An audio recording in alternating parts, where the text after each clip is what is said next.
Bonjour ou bonsoir selon l'heure à laquelle vous écoutez ce petit message. La soif du pouvoir est une véritable plaie pour l'être humain. Et malheureusement, le corps de Christ n'est pas exempt de cela.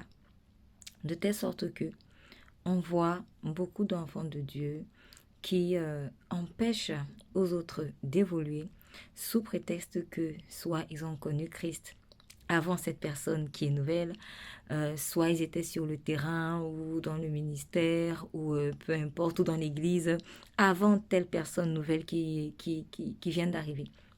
Ce n'est pas une bonne chose parce que nous avons été tous sauvés par grâce. Nous avons tous été recrutés dans le champ de Jésus-Christ comme ouvriers par grâce. N'oublions pas la parabole des ouvriers de la 11e heure dans le livre de Matthieu chapitre 20, où les ouvriers avaient été recrutés à la première heure. Ils ont reçu leur salaire comme convenu avec le maître. Et d'autres ouvriers qui avaient été recrutés à la 11e heure, ils avaient reçu la même somme par grâce. Alors peut-être que ces derniers avaient besoin vraiment de réaliser la bonté de Dieu, et peut-être que les premiers avaient besoin de réaliser à quel point celui qui les a recrutés est juste. Nous avons des besoins différents. Mais nous voyons dans cette parabole que les ouvriers de la première heure ont commencé à juger les ouvriers de la 11e heure. Et souvent, c'est comme ça que nous nous comportons. Tu es à l'église depuis longtemps et tu commences à regarder mal celui qui vient d'arriver. Tu es dans ce service depuis longtemps, dans ce groupe de chantres depuis longtemps, et tu commences à jalouser la petite nouvelle ou le petit nouveau, comme tu l'appelles. Bref, pour une raison ou pour une autre, on condamne ceux qui viennent d'arriver. Ce n'est pas bon.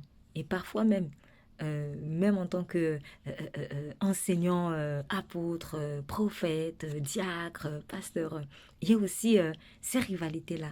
Mais c'est aussi ça qui empêche au corps de Christ vraiment de briller dans le monde. Et Dieu va traiter ça dans son Église.